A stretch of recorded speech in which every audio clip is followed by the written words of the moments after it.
Ladies and gentlemen, welcome to the Canberra Theatre, and welcome to this very, very special event. My name is Virginia Haussegger, and I'm delighted to be your MC and facilitator of tonight's very important discussion. And I warmly thank each and every one of you for turning up tonight on a Friday night in Canberra.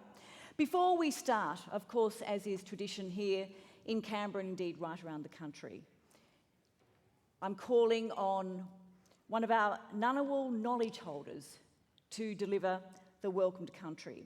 Richie Allan is a knowledge holder who was born in Ngunnawal country, and Camilla Roy, raised in both. Richie is a Ngunnawal expert who provides advice on culture and creating safe workplaces for Aboriginal people to thrive in. His expertise and advice is highly sought, hence Richie sits on numerous cultural boards. Please welcome Richie Allan. Thank you very much. Thank you very much, and welcome everybody. I know it's such an important night for such a big occasion to get all the information you can. Like I said, I'm a Ngunnawal knowledge holder. Only reason I'm doing it is because Aunty Violet's on the panel of that. So accordingly, like I said, she asked me to do the Welcome to Country on her behalf, which I'm always honoured to do. You know, Welcome to Country is such an ancient tradition that included, when you're coming into someone else's country, you stopped at an area.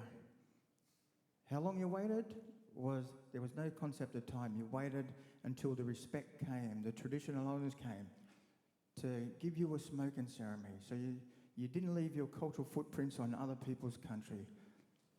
I'm pretty sure that everyone can agree that, you know, that was a massive sign of respect, humility, and such an important cultural law. We are on the lands of the Ngunnawal people. The Ngunnawal people roamed this area for over 65,000 years. I welcome the country.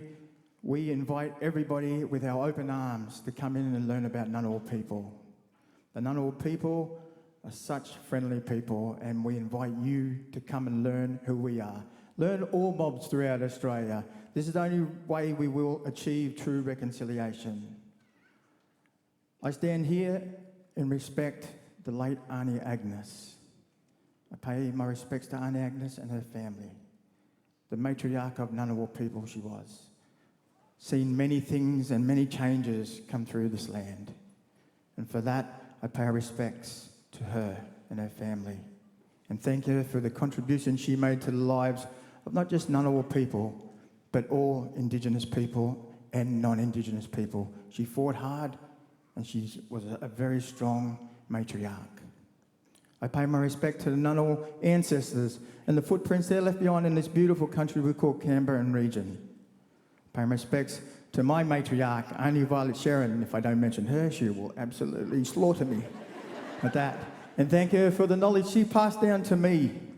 Each and every day, I make sure I do something that pays tribute to the Ngunnawal people. I extend that respect to the other brothers and sisters that are here today and thank them for living on Ngunnawal country and contributing to those footprints that have been here for over 65,000 years. I also pay respects to the non-Indigenous people that walk with us side by side in the journey we call reconciliation. There is so much to do, but the fight is real, and we will walk with you always. On behalf of the Ngunnawal people, Yan Yer Nyagu Nanadara Yamalandi Nanadara. Hello and good evening from the Ngunnawal people, and welcome to Ngunnawal country.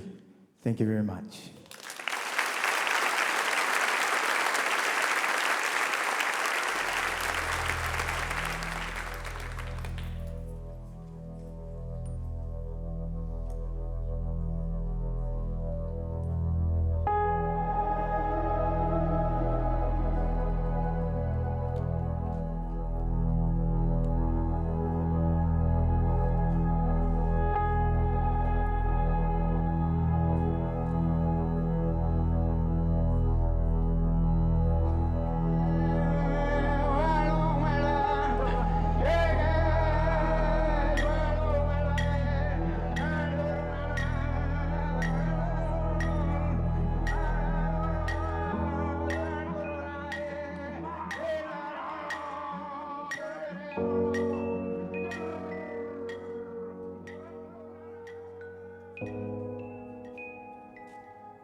I think the messaging from the Uluru Convention is that Aboriginal and Torres Strait Islander peoples are going to take control back of this recognition process.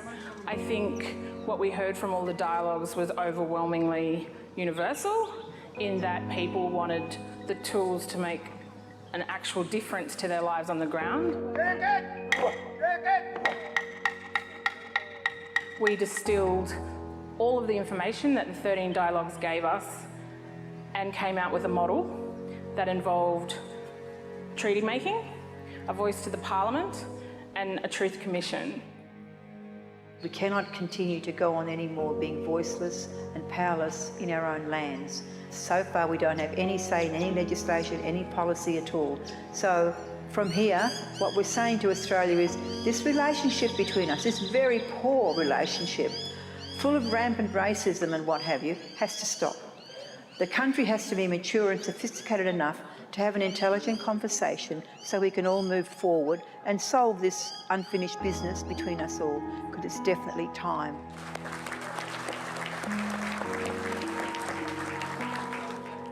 People want to make sure the truth is never forgotten, and that we as Australians, we can talk truthfully about the past.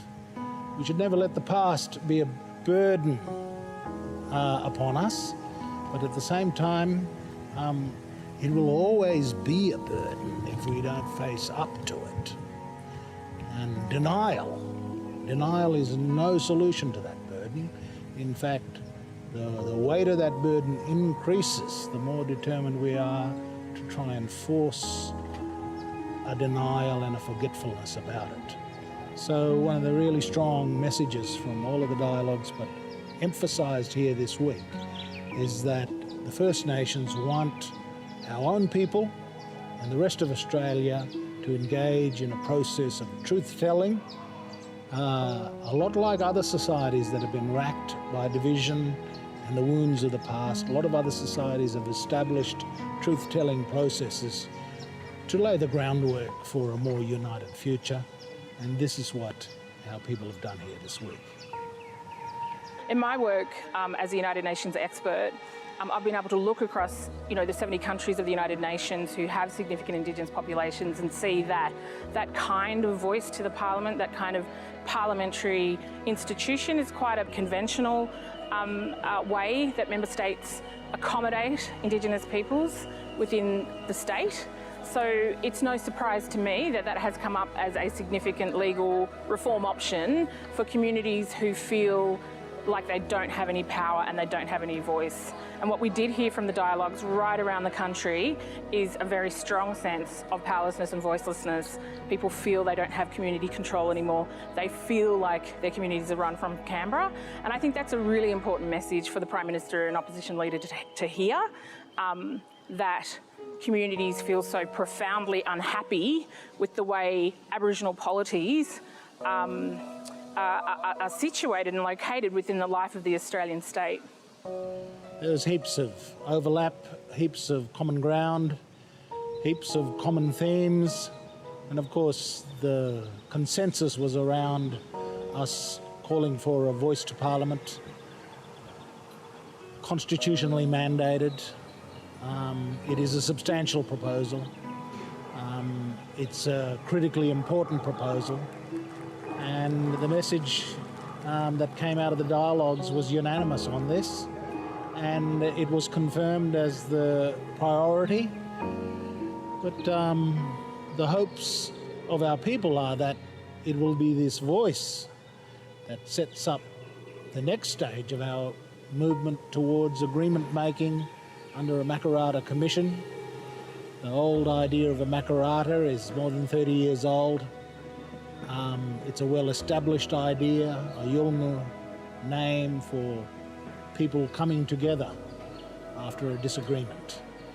And so the concept of the Makarrata has been re-invoked in our struggle, and where the Uluru statement says that one of the functions of the Voice to Parliament is to advocate with government the establishment of a Makarrata Commission to supervise agreement making between First Nations and governments.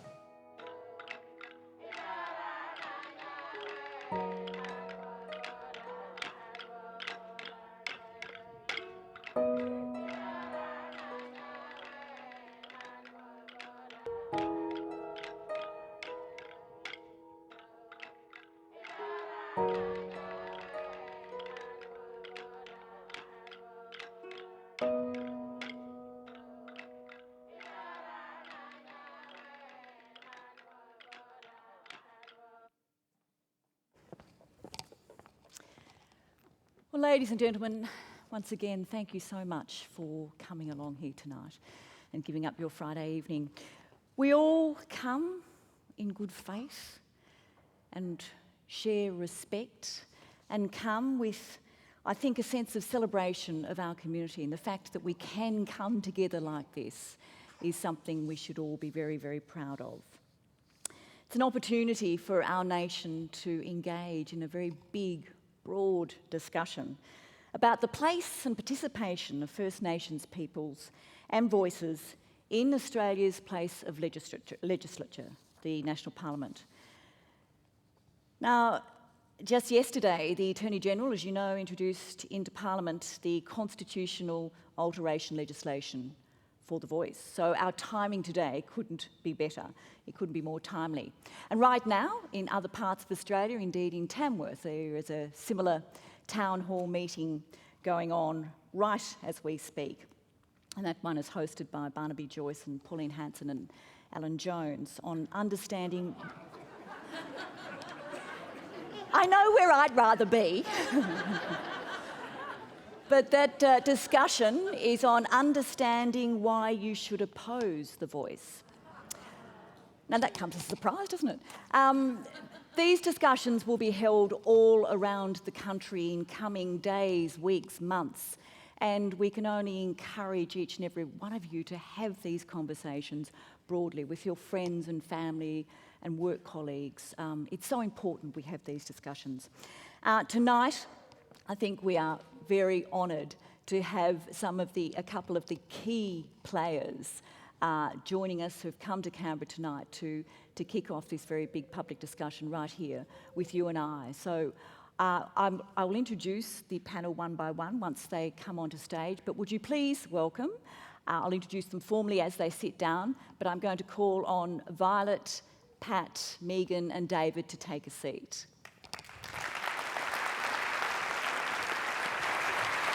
Okay, well, I sit over there.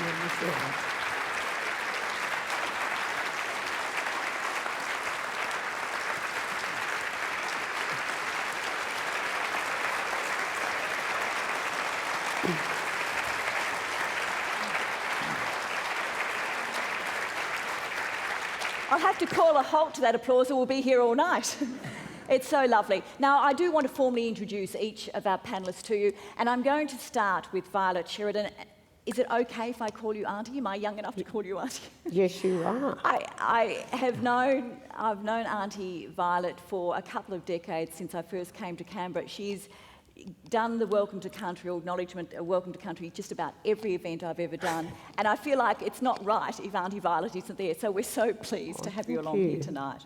She is a pillar of the community in Canberra, as many of you would know, and our region, and a passionate Ngunnawal elder who shares her cultural knowledge and expertise with the entire community. And I'm going to add, she also very, very generously donates her time to event after event after event at schools, universities. As I say, just about every single event I've done, Aunty Violet has been there to support us, and we're so grateful to have you with us today. Pat Anderson, AO, is an Aliyah woman known nationally and internationally as an advocate for the rights and health of Aboriginal and Torres Strait Islander people. Now, Pat, before I go on, am I young enough to call you Aunty Pat? And particularly because you asked. Thank you. I'm never quite sure. No, it's complicated. It is complicated, and I'm not sure if it's an age thing too, but I'll go with Aunty Pat if that's all right. Aunty Pat was chair of the Lowitja Institute for nearly 20 years and has extensive experience in Aboriginal health, community development, policy formation and research ethics. And Pat Anderson was made an Officer of the Order of Australia, an AO, in 2014. And along with Professor Megan Davis and Noel Pearson, Pat was awarded the internationally renowned Sydney Peace Prize for 2021 to 22 for leadership in delivering the Uluru Statement from the Heart to the Australian people. A wonderful, wonderful choice. She was co-chair of the Referendum Council who delivered their report in 2016, and since then she has led the work of the Uluru Dialogue in partnership with ALC University of New South Wales. Put simply, Aunty Pat Anderson AO is one of Australia's great elders, and she cares deeply for the people and wants peace in this country. We are delighted to have you with us here in Canberra. Professor Megan Davis, I almost feel like saying needs no introduction. We're seeing a lot of her now, and delighted to have her with us tonight. How lucky are we? I'm so looking forward to this conversation. Megan is a Cobble Cobble woman of the Burragum Nation. She's Pro-Vice-Chancellor at the University of New South Wales, Sydney. Professor Davis is a Professor of Law and Director of the Indigenous Law Centre of the University of New South Wales Law. She's a renowned constitutional lawyer and public law expert focusing on human rights of First Nations peoples. And she's been a leading lawyer on constitutional reform for the recognition of First Nations rights for 2 decades, and has led the Uluru Statement from the Heart work for the past 5 years. I also want to add that Professor Davis is globally recognised as an expert in Indigenous rights. She was elected onto the UN Human Rights Council, to the United Nations Expert Mechanism on the Rights of Indigenous People based in Geneva, twice elected to that, and she served 6 years as an expert member and chair of the UN Permanent Forum on Indigenous Issues in the UN, New York, from 2011 to 16. And I also want to add that Megan, indeed with Luitja, was one of the women we chose when we were putting together an exhibition at MOAD on Australian women change makers. And so she's featured in, which I guess curated, and she's featured in that, and lent us the most beautiful, amazing fighting stick, which we might get to talk about. But I just want to say something that I spent a lot of time reading everything that had ever been written about Megan Davis, and I just want to share with you the words that we came up with for the exhibition. Megan Davis is a rare mix of piercing brilliance and beautifully uncomplicated compassion. She's a giant among Australia's Indigenous community and the nation's public intellectuals. She's forged a stunning and multifaceted pathway through both academia and Indigenous activism, always navigating progress with the big picture in focus. And I think that sums up beautifully Professor Megan Davis. And I unfortunately have to let you know that unfortunately Senator Dodson couldn't join us tonight, although that was advertised that he'd be here, but he's had to return to WA for personal reasons. But he wants to extend his thanks and appreciation to all of those of you who've turned up tonight to join in this conversation. And he wanted to send a message of optimism, when he says that he wants people to know he continues to have, and I think this is beautifully put, he continues to have faith in the good-heartedness of Australians to carry this referendum with the respect and decency it deserves. And then he went on to say, a successful referendum can do no wrong. It will only serve to unify us, to strengthen the fabric of our nation. And last but not least, David Pocock, who I would like to say needs no introduction in this town. He is ours. He, of course, is the ACT's independent senator, the one to crack through after 17 years of a Liberal senator in that seat. Our first independent, ladies and gentlemen. Now, this event tonight was David's initiative, and he, in fact, is host of it as such. So, David, I'm going to throw over to you just first and foremost before we get into the detail. And I will let you know too, there will be opportunity for questions. That's what we're here for. I think there are microphones on stands, yes, at either side. I'm not going to take questions for the first 45 minutes or so, but we will get to it and there'll be plenty of time for questions. We're here, we've got plenty of time, so don't worry. If your issue isn't dealt with in the panel, you can come to the side and respectfully and warmly ask your question of the panel. But I wanted to kick off with asking David why you felt a need to do this event. And I just want to make reference to something I think you said in the Canberra Times today. You were quoted as saying, there's so much at stake. Why is there so much at stake, and why is this so necessary? Well, thanks, Virginia, and thank you all so much for coming along. I guess I moved here as a teenager 20 years ago, and I've fallen in love with Australia. It is such an incredible place to live, and I guess over that time have learnt more about Australia's first people and just the incredible culture and knowledge that is held in this, the longest continuing cultures in the world. And I think, like so many Australians, there is a real dis-ease with the way that things are structured, and every week we're seeing news stories. And I think in 2017, the Uluru Statement from the Heart, this was obviously long before I even thought about going into politics, to me was just such an incredibly generous offer to all Australians. And to see the way that it was battered away by politicians made me angry, to be frank. I do think it is an incredible opportunity for Australia to begin to address the ingrained disadvantage, the racism that we still have to confront. It's not a silver bullet, but this is setting up, generational change, systemic change. So, I was very excited about the prospect of something like the Uluru Statement from the Heart being implemented in full, and now being in the Senate and having an opportunity as a senator to be part of the conversation. I guess this for me is so important to centre this conversation on all of us. This isn't about politicians deciding these things. This is an offer to all Australians, and so I thought it was a great opportunity to get people here to hear from the people who've been involved in this for a long time. And indeed, it is an opportunity for all Australians, and hence the sense of having a referendum. I wanted, before we get into the dialogues as such, and take us through a little bit of the history of how we got to this point, Professor Davis, I wanted, and you're too young to be called Auntie, so I'm sticking with Professor Davis. No. But I want to ask you, I just noticed you said something in the video there that struck me when you said we need to take back control of the reconciliation process. What do you mean by that? Well, I suppose what I mean is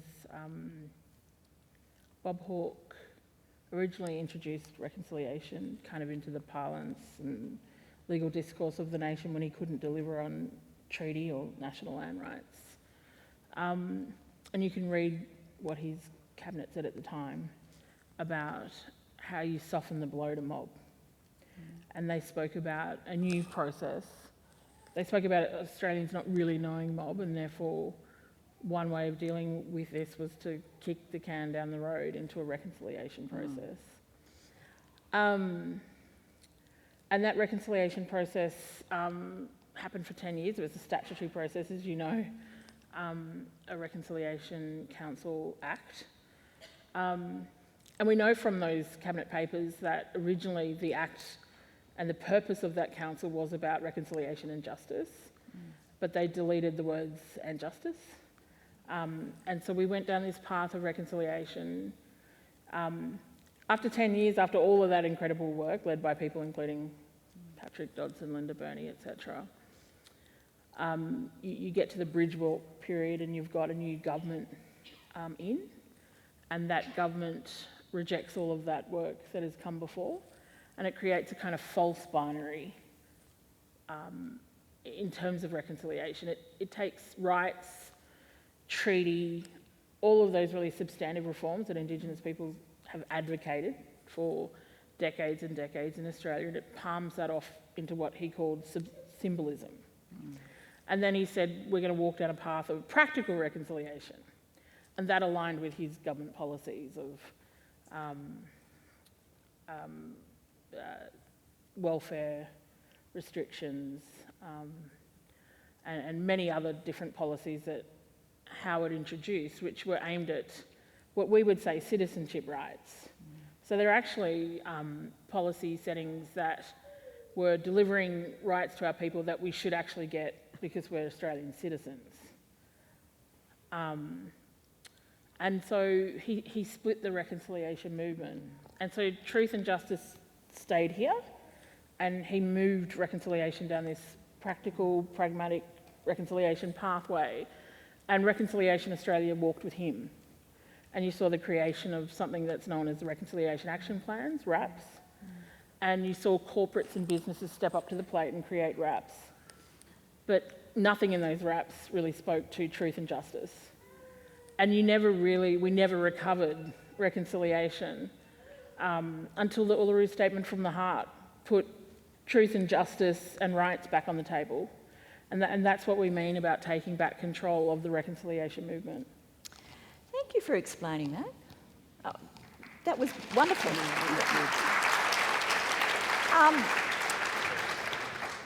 Pat, can you take us through the dialogues? One of the things that really struck me with the beautiful Uluru Statement was that this was the result of work that has been going for a long time, over a long period of time, involving a lot more people than I initially had understood, who had come together over various times. Can you just take us through a little bit of the history of the dialogue that got us to this point? It was over 10 years, there'd been about 8 different reports. And it came to the situation when Mr Turnbull was the Prime Minister and Bill Shorten was the opposition leader, and they got together after all of these reports, and they decided to go out and ask Aboriginal people how they wanted to be recognised in the Constitution. This is a bit of a fraught word for us as well, but I'll keep going. But it was how they would be recognised in the Constitution. It was always, when we went out, it was always a question of the constitutional reform. We didn't invent it. We had 5 terms of reference, and that was the first one. And I'm paraphrasing, how do Aboriginal people, First Nations people, want to be recognised in the Constitution, number 1? And there were 4 other things that we had to do as well. So that we were taken out as a given, okay? It was what people wanted, how that was going to be implemented.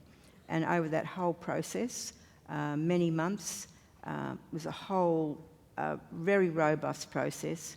Megan and her team designed the process. We didn't want to use the overused, overworked word consultation. We wanted it to be a conversation, a dialogue, exchange of ideas in a respected space. So Megan did rather, and her team came up with what was called these regional dialogues. They were a deliberative process with a strong education component in it. It was 2.5, almost 3 days. So that was the format, if you like, the structure under which all of these people came together. We decided against town hall meetings like this because everywhere you have a town hall meeting, only the loudest voices get heard. So we wanted to have a safe space, where people in our communities didn't have a voice, in fact. So the people who came to the regional dialogues, they're not going to go on Q&A, they're not going to go on the drum, they're not going to write opinion pieces, but they certainly understood their situation and what their needs and priorities were without any doubt at all. We've been the receivers of all kinds of governments and policies and what have you, so we're fairly sophisticated with the role and function of government. So anyhow, then it was decided, or once again part of the plan, that we would have a make-up of different people who come, as opposed to just putting a notice in the paper and everybody turning up, that because we wanted to have cultural authority that would underpin the whole process, we asked for 60% of people had to be TOs, traditional owners and custodians of country, 60%. 20% local organisations and regions in the region, because people were also asked to come from the regions, and we had several places across, 13 rather, 12 places around in different places, Dubbo, Tasmania, Hobart rather, and so on. So people were going to bring other people, not only lived in Hobart, but around. Some areas it worked better than others, but that was the plan as well, so people would come to those centres. Yes, 60% landowners, 20% organisations, and 20% also of people that perhaps didn't fit those two other criteria, stolen generations, for instance, and other people who were influential in the area but also didn't fit either of those categories. So it was a spread and a mix. We didn't get to everybody, every blackfella in the country. Nobody ever has. So it was a spread of people. The other thing that's really important, because I was co-chairing the Referendum Council then with Mark Liebler, part of the process that Megan had designed, we would find a local host organisation. So we contracted the Aboriginal Institute for Aboriginal and Torres Strait Islander Studies to do that logistics work for us. So they went out and to all of these regions. We decided the regions beforehand, of course. They went out and looked for an organisation that had the capacity to host such a meeting, and so they were all selected by the Institute. And so then what happened then, they set up a group, a workforce of about 7 people, a man and a woman as a coordinator of the whole group, and they would run the regional dialogues. There was the same format, same agenda, same time we had a cup of tea for the whole 13 areas, because we had to measure. We had to have some way to measure as well, to honour the terms of reference. So everything, and then the other thing was that the letter went out. The host organisation from those categories that I suggest, they selected people because they knew their area, and they selected people who would fit those different categories. So the Referendum Council didn't choose anybody. And then what happened though, once those people had been selected, a letter did go out to inviting them to come to the regional dialogue in their area, and so that was sent out to everybody.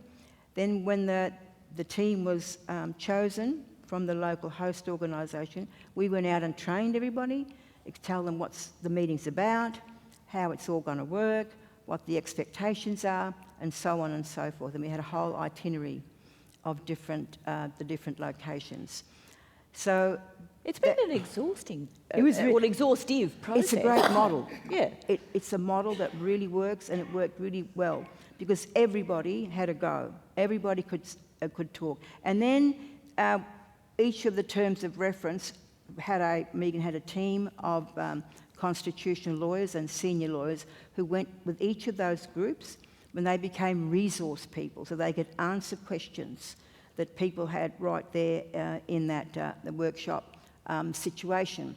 So that was once again the same in every area. Everything was recorded from that group. They then came back to the plenary session. We didn't hand out paper. We put it up so everybody could see what everybody said in that particular group, like a plenary.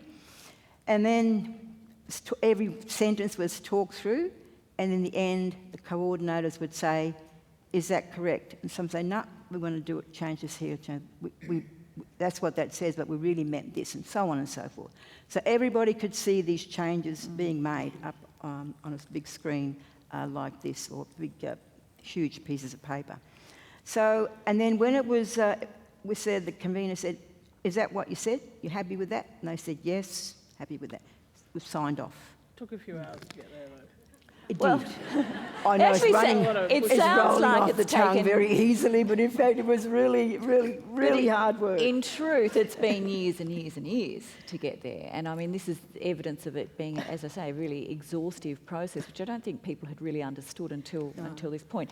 Look, one thing more, so you know how those people that you saw on the video, the last job that they had, each dialogue, was to hold an election. They chose to have an election to send 7 delegates to the convention. So the people that are all on the screen, they'd been through this lengthy process and had been elected by their meeting to go to Uluru, and that's all the people you saw there.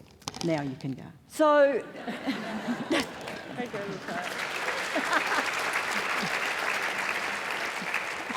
and thank you for explaining that process too, because as I said, it is so powerful to understand better just how much has gone into the building to this moment.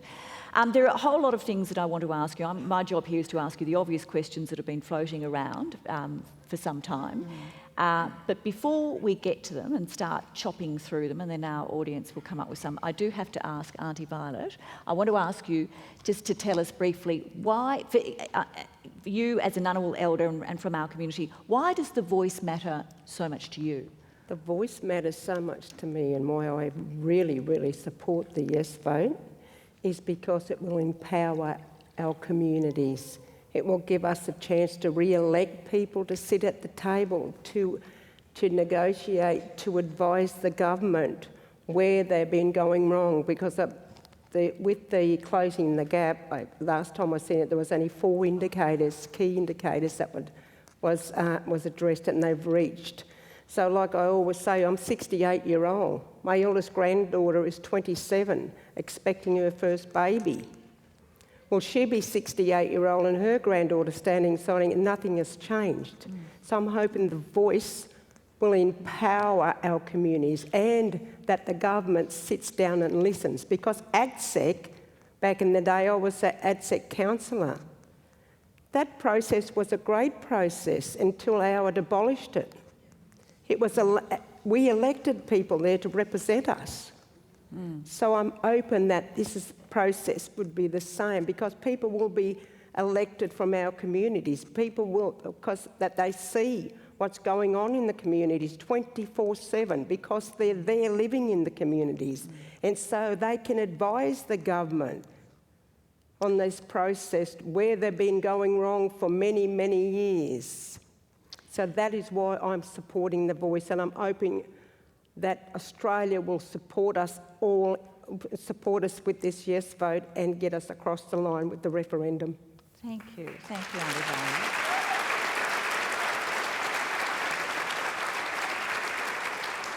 Violet. Okay, I'm going to ask be the devil's advocate here and ask some of the obvious questions, but Pat, I've read you commenting, again, I think it's in today's media, that we don't, I think you said, we don't have a say in policy at all. Now, I've heard it said, and in fact, I've been shocked at how often I've heard this said, but from a number of people, which is why I raise it. People saying, but there is an Indigenous Minister in Parliament, a very good one, and we hear this all the time, there are 11 Indigenous representatives in Parliament now too. Why do we need a voice on top of that? Now, I know it's a simplistic question, but and feel free, anyone, to jump in on this. Don't wait to be... All right, well, do you want to jump in first? Yeah. No, look, we're really proud of them. They represent their constituencies, the people who've elected them. We all know this, but we're reading in the paper, it's the issue. Every time blackfellas want to do something, everything rains down us from every darn direction. This is your system, this is democracy. They represent their constituents. And if they don't do that, they don't get elected again. It's like it's a no-brainer.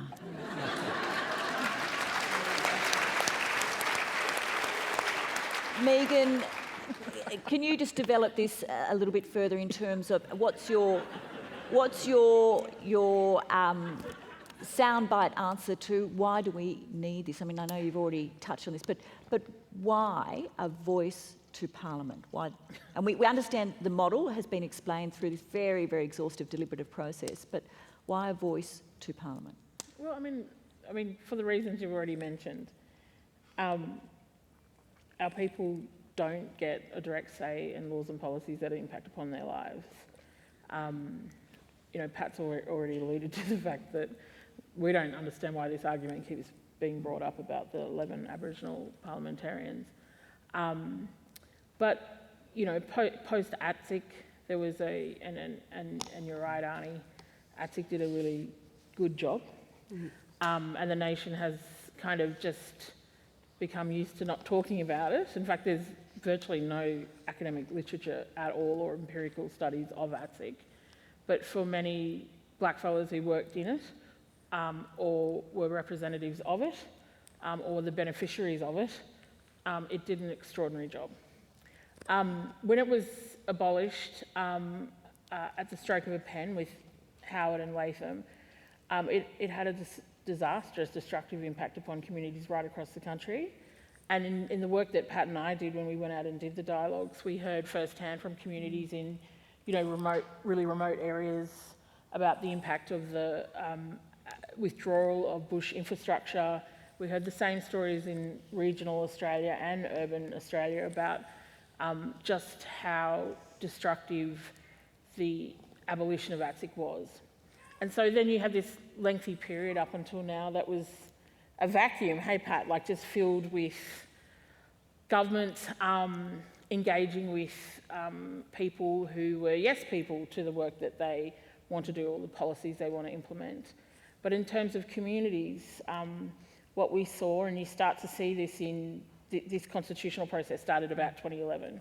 You start to see in some of the parliamentary inquiries and the Hansard records, this discourse coming through from mob about the voicelessness and powerlessness of their people.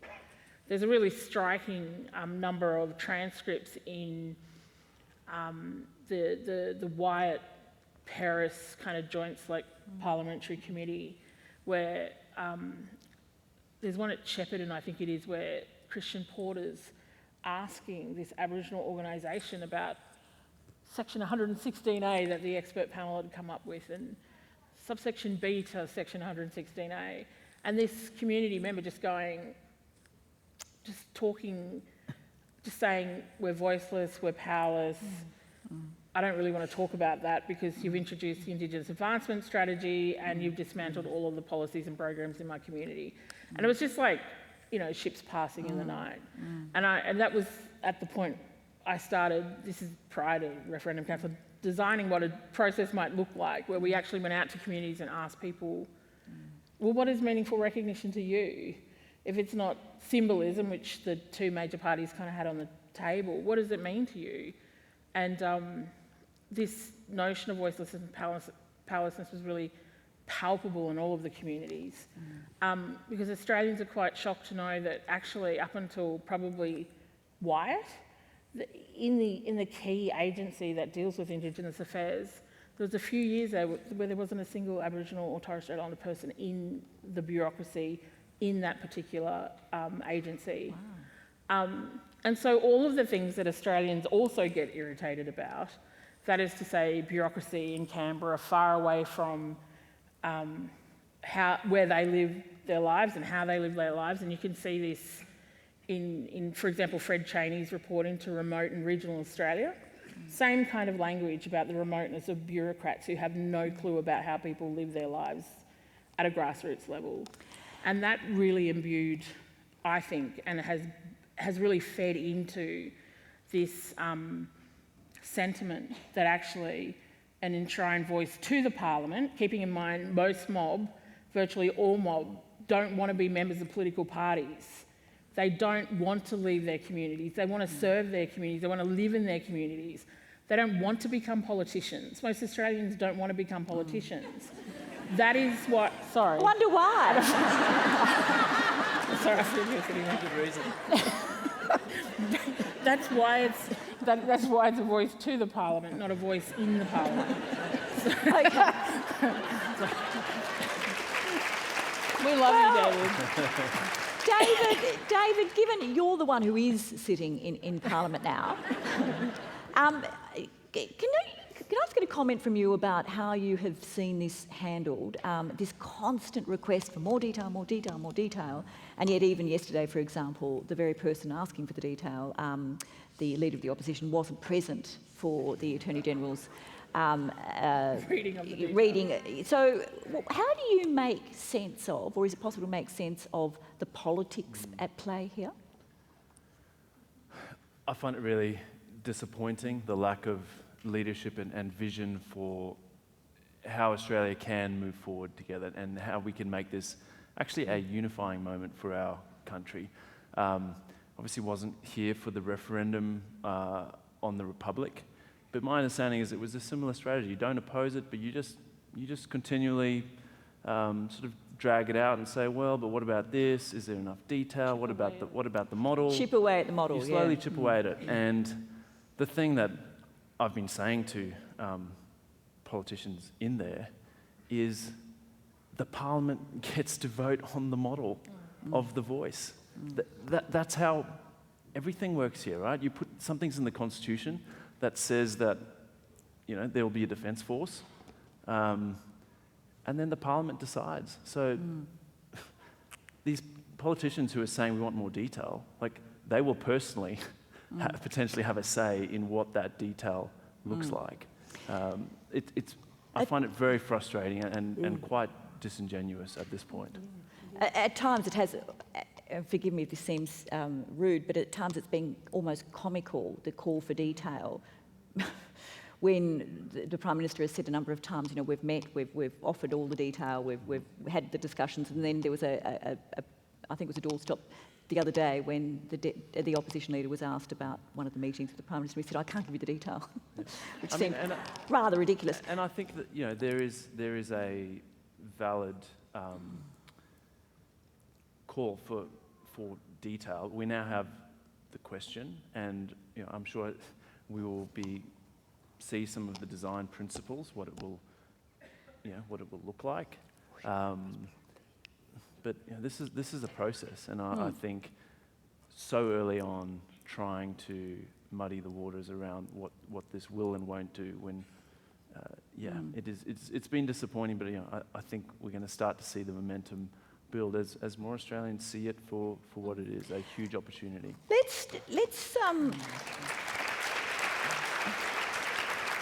Let's go to one of the issues that's been discussed a lot, particularly over the last couple of days, with the refining of the question. I think it's about 8 days ago, the refining of the question that the Prime Minister first floated last year. And now, as we know, that's been refined somewhat. And look, I was going to get you to read out the question, David, but I won't because it's quite long. But in the detail is reference to, and I'll read this tiny bit, the Aboriginal and Torres Strait Islander voice may make representations to the Parliament and the executive government of the Commonwealth on matters relating to Aboriginal and Torres Strait Islander peoples. Goes on to say the Parliament shall, subject to this Constitution, have power to make laws with respect to matters relating to the Aboriginal and Torres Strait Islander voice, including its composition, functions, powers and procedures. Now, this has caused a huge amount of discussion, but let's just go first to the word executive. Megan, I'd like you to pick up on this because you're the expert. What is, there are constitutional lawyers out there in Australia now who have done backflips over the reference to executive power. Some, but they've got a loud voice and they're getting traction in certain areas or certain sections of the media. What's your response to that criticism? So the first thing I would say is it's a handful of lawyers. Yeah. I'll just wait till that person. Pick it up. Sorry, I'm busy. Thank you. I think Sarah carry on. spoke this there's a handful of lawyers who have picked this up. Look, executive has been a part of the drafting for 5-6 years. It was always a voice to the Parliament and to the executive for obvious reasons, that a lot of the decision making is not just, it doesn't just happen in the Parliament, right? It happens by the government of the day. And so that's really the substance of why that's in the drafting. It's become political in this kind of end part, which is fine. People can ask questions. But, I mean, if you don't have the executive at the table, then you're missing out on the reason why, or you're misunderstanding the reason why the voice needs to be created in the first place. And that is the lack of accountability of the executive in relation to its decisions and the impact of those decisions upon our communities. I mean, they are utterly unaccountable. Did you want to add to that? I mean, as a new parliamentarian, I have been shocked by how much is done through delegated legislation by ministers. So, you know, an act might set up this framework and then the minister's doing the delegated legislation.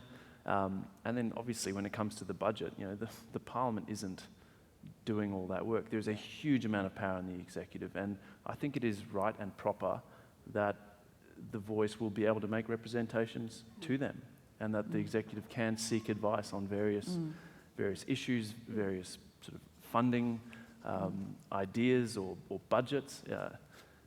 I think it's really important. Yeah, it is. Pat, what's your response to some of those high-profile Indigenous voices that have been very negative about this? And it would seem to be, you know, creating a wedge in what we thought was a cohesive approach post-Uluru. What's your response to them? Do you all agree? All the time? On every single issue? Absolutely not. My That's husband's for sitting out there starters. somewhere. No. That's for starters. It's a little bit much to expect that every blackfella in the country thinks the same. That's not going to happen, and it's never happened. We've never all thought the same. You know, when those first boats came, there were like 700 languages. Doesn't that tell you that there might be sort of 700 different types of people, for starters? Second starter.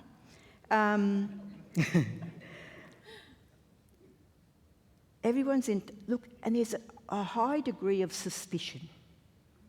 And What's that suspicion about, though? What? All of you.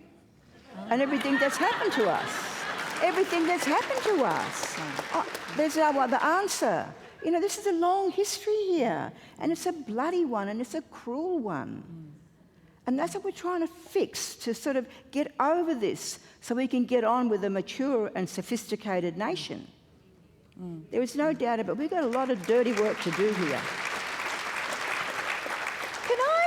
Can I put to, or ask you, is it possible, and I've heard this said also by other Indigenous people, that it's a bit of an easy way out, the voice is a bit of an easy way out for white Australia, or non-Indigenous Australia, I should say,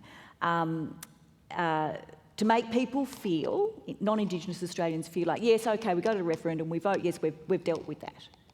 And the issue of the horror of the truth of Australia's past, the very thing that Noel Pearson has been talking about we must face up to, isn't dealt with, but people feel like it has been. Does that have any... It's been 12 years to get to this point, and we have to go to referendum in which only 8 out of 44 have been successful. This is not an easy task that we're doing. It's not going to make... We still have to talk to Australians to to convince them and persuade them that the Uluru Statement that we issued to Australians 6 years ago is something that they should support us on. I mean, we went to Aussies because of the nature of retail Australian politics, which reduces any substantive reform, especially in our area, to very little. I don't know who would be saying it's an easy out. It's not an easy out at all. This is a lot of hard work. No, I meant actually an easy out for non-Indigenous Australians to say, okay, the issue's dealt with now, let's So can I just make one on. point about truth-telling? It's a complete and utter myth that you need to do truth-telling to have a treaty.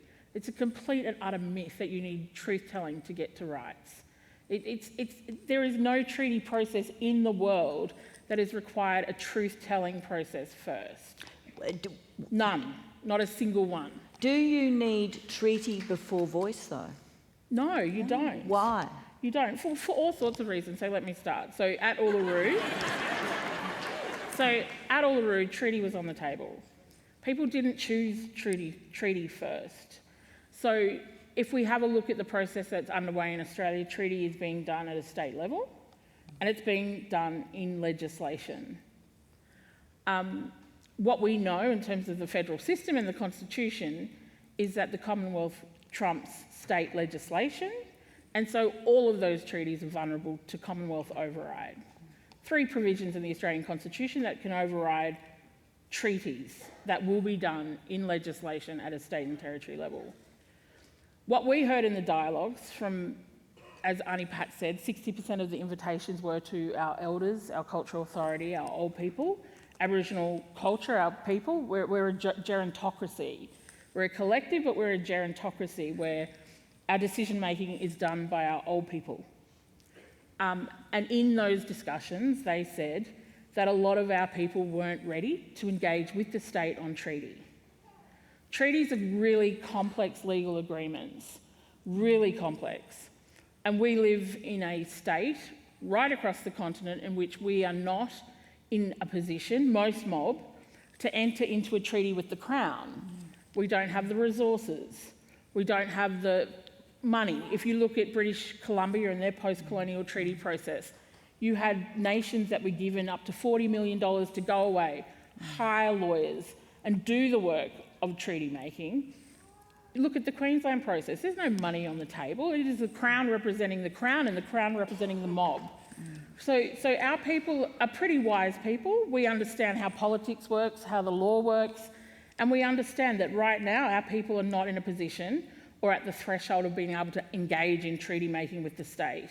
So, treaties are really complex. So treaties will happen. Our mob want treaties, but the offer on the table from the Australian government and the Australian people for 12 years has been constitutional recognition.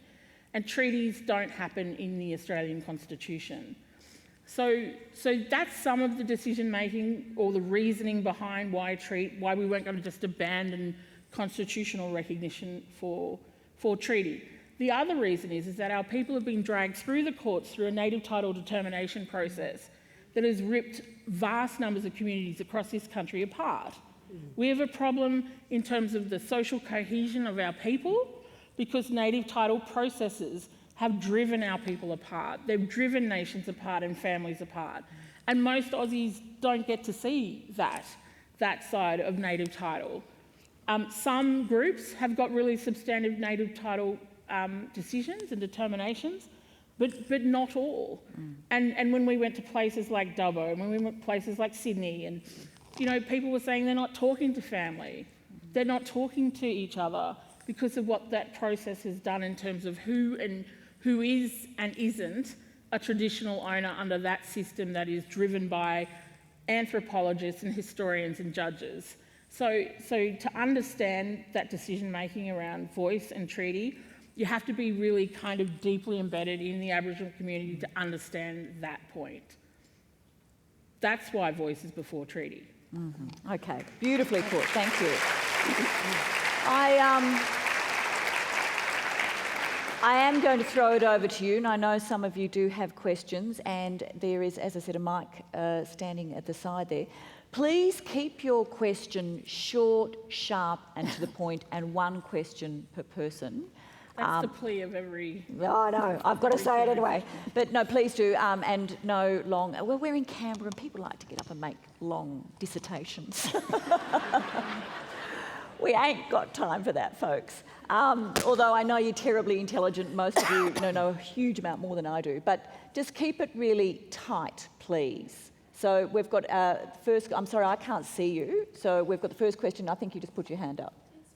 It's me, Virginia, Astrid. Oh, hello, Astrid. I can't see you, but fire away, Astrid. I know it'll be a nice, tight question. Hi, I'm wondering, when the voice is passed, and we know it will be, hopefully, how are we going to incorporate every single land council in Australia? Because what affects someone in Inverell might not affect someone in, say, Kempsey. Land council? Astrid, I didn't quite pick up the bit about the land council. Can you just say that again? We didn't quite hear it. When the voice is passed, yep, how are we going to efficiently make sure that every land council or every mob get their problems in their community across? Because what affects someone in Camilleri country won't exactly affect the same people. I can answer that. That's a really good question. Can I answer it? Thanks, Astrid. Yeah, please, go ahead. Thank you. So that's an important question. Look, can I just begin by saying the land councils across the nation support the voice, yeah? But we also heard in the dialogues a lot of mobs say that the land councils don't represent their interests. So this voice is not necessarily about having those peak bodies as the voices of the people, but what we heard was that mob want their own voice. They want their own voice to be heard. So land councils are heard through all sorts of mechanisms, whether it's at a state government level or at a federal level, because they are land councils. Will they have a sole voice? No, this voice will be the voice of grassroots mob who don't want other entities and organisations to talk on their behalf anymore. That's the whole purpose of it. So when you, but I think the important point you're making is, what mob, want on the APY lands is not the same as what mob want in Logan City. And I think our peoples are cognizant of that too, meaning in terms of the structure, and there will be a process after the referendum in which our people can contribute to what the design of the voice will look like. That issue will be raised because it was raised in the dialogues. It's the whole purpose of why the voice is being argued for. So it's a really important point, but we too understand the point that you're making. Thank you, Astrid, and it's lovely to see you up and about and looking well. Thank you. The next question.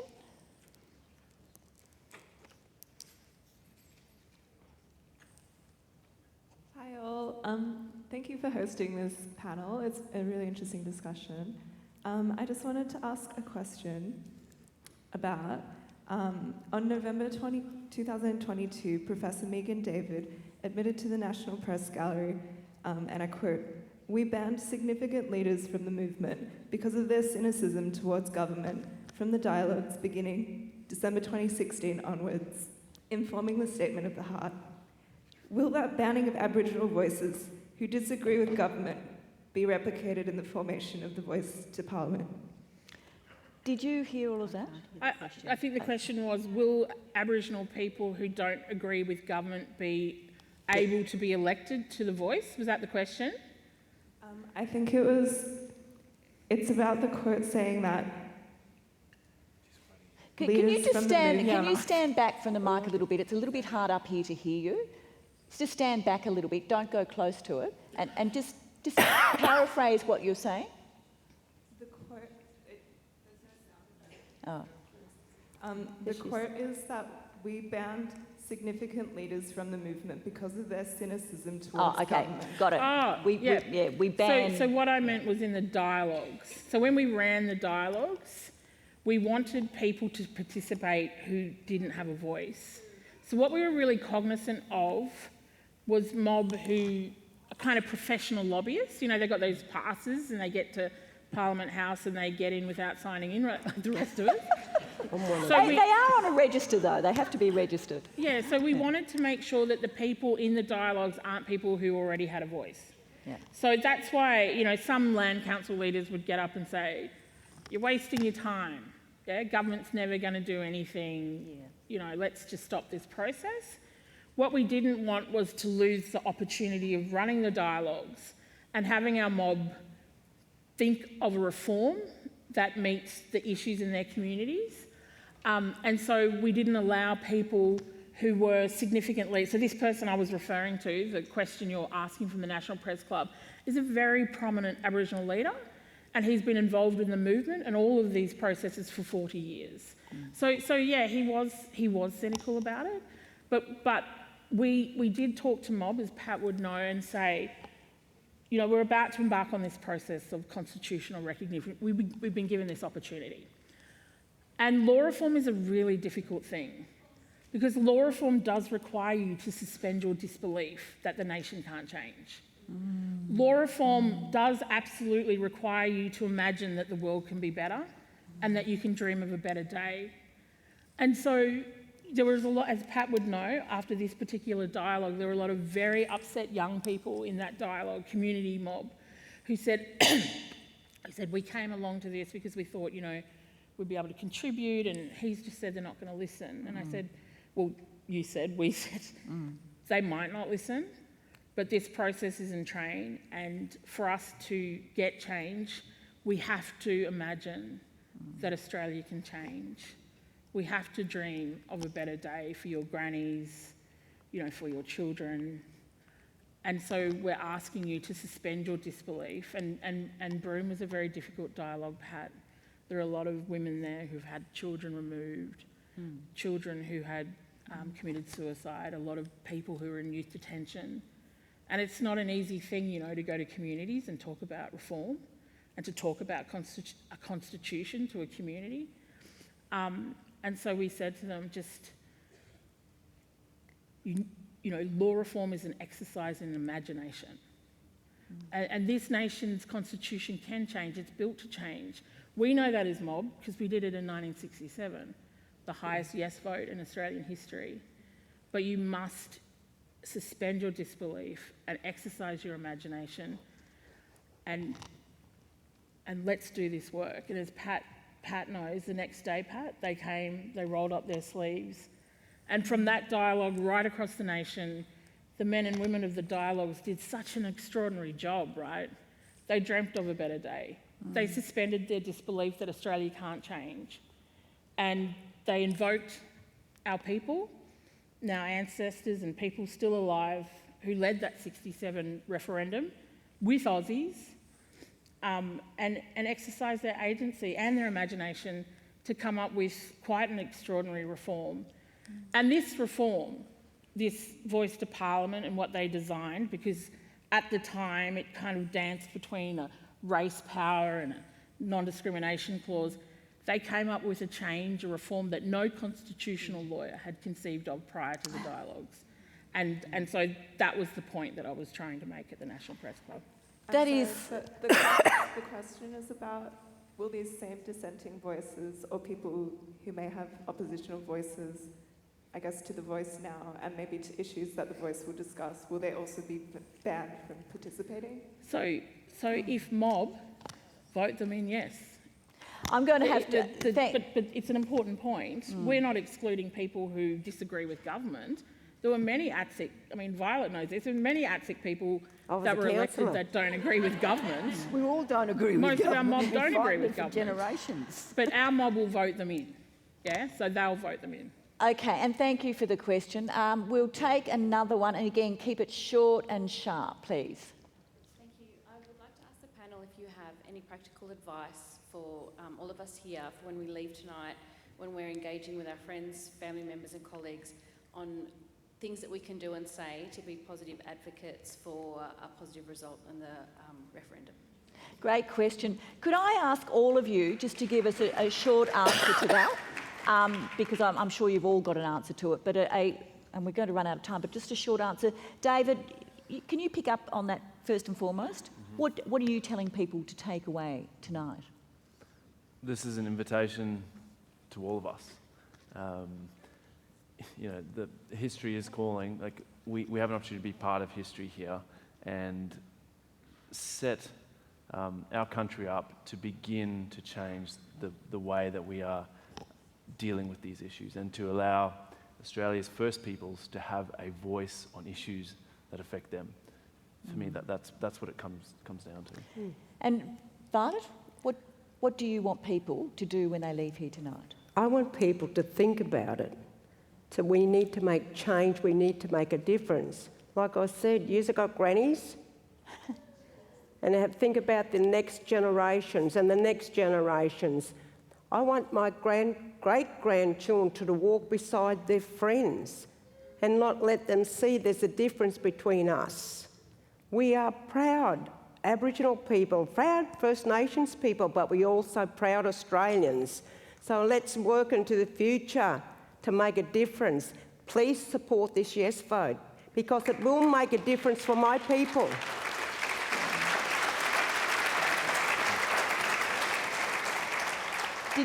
Do you want to add to that, Pat? I will quickly, because it's going to be very short. But I'm not confident that you really all understand here. We're not doing this as some kind of intellectual exercise here. We need to get down to the disadvantage that continues to plague our families and our communities to varying degrees across the country. I'm from the Northern Territory and we have problems like you wouldn't believe, generation after generation. We have a couple of generations who can't read and write. We put 10-year-old boys in spithoods and put them in jail in a cell where they've had pedophiles and murderers. So imagine that kind of energy. And these boys are 10. These are babies. Now, there's all kinds of things like that happen. So we need to be able to say, hang about. Same with the intervention in the Northern Territory. We might have said to the government of the day, don't do that. Let's do this instead, and so on and so on and so forth. Nobody cares whether our kids go to school or not. In the Northern Territory, they don't. That's for sure. It's endless. It's endless. So that's what this is all about. And as people said in the dialogues, the only way we can get any traction, they didn't use that word, the only way we can get change here is to use their big law, and that people knew and understood about the power of the Constitution, because it's your power. You have the power, not the government of the day. That's why the Uluru was gifted to you. You have to decide what kind of a nation we are. What are our values? What do we stand for? And that's what's on the table now. So my message to you, we're never going to get to all of the misinformation and disinformation, but let me tell you, it's to disrupt and to create, confusion. It's to create confusion, so you don't know what the hell to believe in the end. So my message to you tonight is, when you get in that ballot box at the end of the year, there's just you and your conscience. And you have to decide. There's only one answer, yes or no, and take responsibility where you vote. Virginia, can I just say one more thing? Of course. Do you know tonight in Tamworth there is a meeting just like this for the people that are speaking out and saying no? It is Alan Jones, Pauline Anson and Barnaby Joyce. And so I asked these people, why are you against us? Don't worry, Aunty Violet, apparently no one turned up. Oh, God. Well done, Virginia. I know. No, we'll move it on. I want to go to the next questioner, but one thing I have been delighted by, or many things about, having these discussions and the fact that we are seriously beginning to, I hope, move towards a voice. I think a lot of Australians didn't even understand that we had a constitution. And I've been shocked to hear people make reference to the Constitution as if it's an American Constitution and we have a First Amendment. Or I'll take the Fifth. At least this is getting us focused. Not if nothing else, but it is getting us focused on what is our Constitution, what does it mean, and as you just said, Pat, what is our responsibility as members of Australia, all of us, what is our responsibility in relation to the Constitution? Let's just take another question here, and short, sharp. Thank you very much, everybody. I just want to ask a question about something that's made me feel a little bit uneasy. Big businesses such as BHP, who've applied to destroy over 30 sacred sites, NAB, conservative organisations like the Ramsay Foundation, have come out in support of The Voice. I'm interested on your opinions on how these organisations with historically poor track records, how they have shed light on why they are willing to support The Voice. Professor Davis, do you have a response to that? Well, there's all sorts of organisations that are supporting The Voice. There are mining companies that are supporting The Voice. In the work that we've done with the dialogues, there's a very different discourse among our mob, and this played out during the dialogues, and it's playing out today in terms of our advocacy work across the country, in terms of mob in WA having different relationships with mining companies to people on the East Coast. And that's been something, as Pat knows, has been difficult but also important for us to grapple with as we lead this work across the country, where we have Uluru youth and elders, Pat, in WA who want to take money from mining companies because they have agreements with them, they work with them, as opposed to mob in the East Coast who say we're not going to take money from those companies and we're not going to engage with them. And so it depends on where you're in the country as to that. I think the question's important, but when I think about, say, FNQ, Far North Queensland, 83 PVCs, huge numbers of Iluwas, the biggest native tidal footprint in the country, and they're all engaging with mining companies and resource extraction in particular ways. Not all of them, but we've had to adopt a kind of nuanced approach across the country. And on Ramsay, that's not something that we're involved with or cognizant of, but I take your point. Thanks. I don't know if Pat wants to add to that. But Pat, did you want to answer? Just quickly, respond to that? If we had a voice, it wouldn't be so easy. Rio Tinto, was it, that blew up the cave? Junkan Gorge? Well, that it wasn't just destroying the culture for that group of people, for the whole of the country, but habitation in that cave had something to say about human habitation on the planet, and they just blew it up. Now, I don't think a voice would quite let that happen.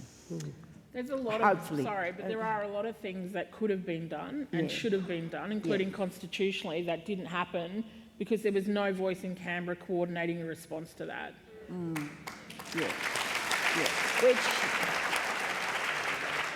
Which really goes to the heart of the question too, as to how will you know this is working when it's in practice. But yes, in response to something like that, it's a really good example. I'm going to jump forward to another question. I think we've got time for one more. Thank you very much. Thank you, David, for organising this, and thank you, panel, for sharing your knowledge. Look, I'm here to understand, to improve my own understanding, but also I want to go back, take these messages. As you said, there's a confusion we all know out there. Fortunately, I'm in a position to influence through my community to actually understand this issue, but also vote in favour. So I can understand there's a lot of material out there, and those of you who haven't heard, there's a good report yesterday. Was it yesterday? I think law report on Kenneth Hayne answered half an hour session on this, and beautifully, I know. Yeah. All the legal questions, concerns I had was blown away because I listened to Justice. Can you shoot to your question? I'm sorry, we're running out of time. I will. I'm coming to this. The question is really the referendum recognition. I can understand. I want to know from you, Megan, and all of the experts here, what different, I think it will sail through, we will get through that. What real impact you will see in 2 years' time, in 5 years' time, real difference in terms of education, health condition, living, all of that. How, because one of the things is government executive can always listen and ignore representations. Thanks. Okay, I think we've got the question. It's sort of been dealt with, but do you want to just give a quick response to that? It's a good question. The only, I suppose, 2 points. Everyone should listen to that law report interview with Ken Hayne, because it's really excellent. So when we talk about the constitutional objections to the executive power, it's a very small handful of lawyers. The Law Council of Australia, Brett Walker, numerous. So listen to Ken Hayne on the law report, because I agree with you, he cleans up the nonsense about the executive power so well. But on your point about the 2-year, 3-year, 10-year progress, look, I think any community in the world or any country in the world that has significant Indigenous populations has found substantial improvements in disadvantage and people's lives where they've got Indigenous peoples contributing to those laws and policies. Right now, you don't have mob involved. One of the big things about the voice is that we're not asking the voice to be running around when the bells are ringing or policies are at the tail end. It's to create a new culture in Canberra where mob are consulted from the absolute genesis of an idea or a policy or a law. So it's to change the entire normative framework of engagement with First Nations peoples on laws and policies that impact them. Right now, it's an afterthought, and constitutionally, it makes us there at the table from day one.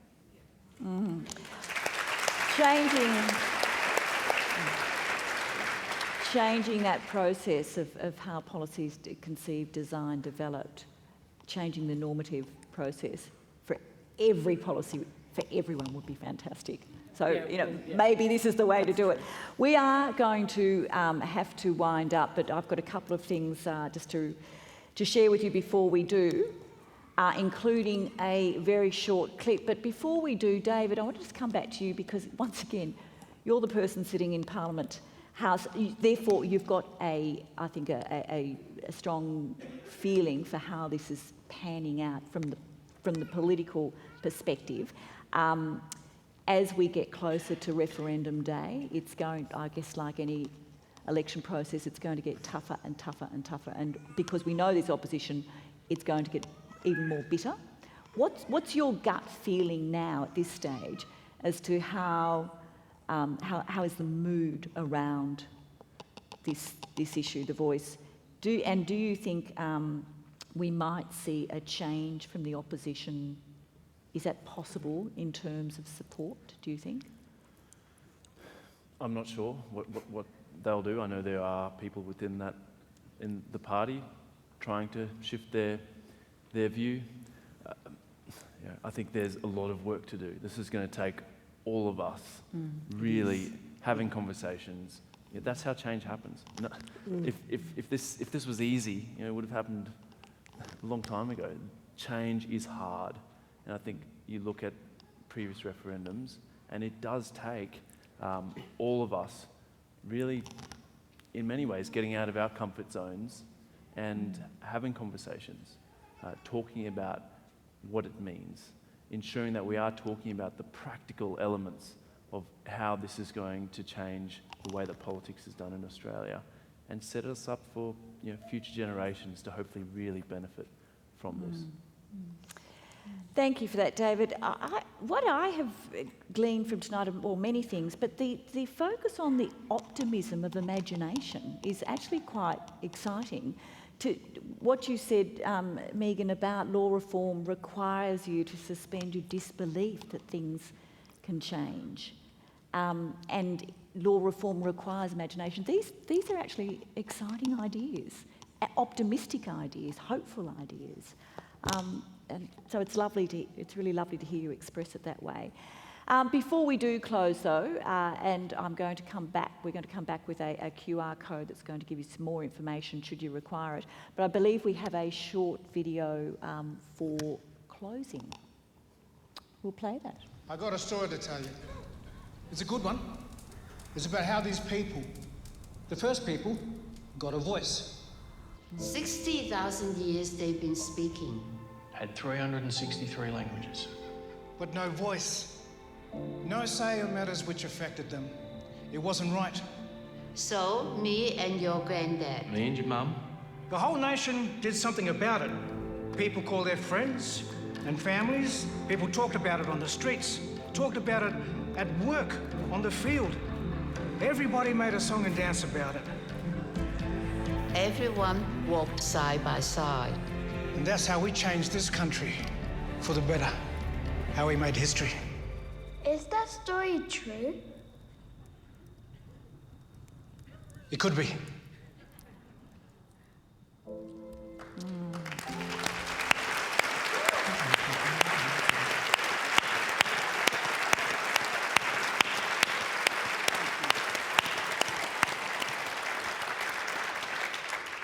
It could be.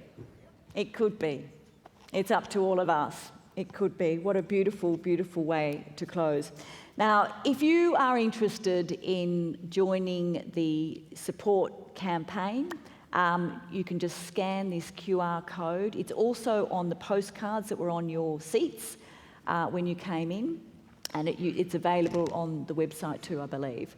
But if you scan that, it will give you a whole lot more information about how you can join the Yes campaign, become a supporter and get active. And as we've heard tonight over and over again, it is about all of us. We all really have a job to do, and it starts with talking and listening with great respect. And on that note, I want to thank our fabulous panel. How lucky have we been here? Wow.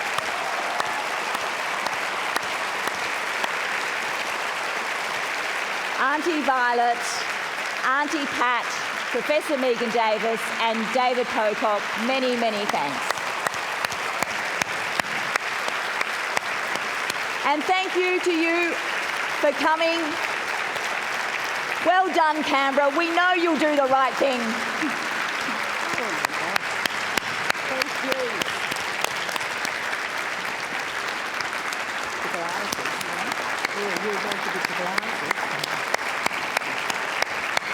Now, use your voice, go out, talk, and more talk. What are we going to do? Well, Vote yes! thank you, Canberra. Thank you. No, thank you, Virginia. Thank you, Madam.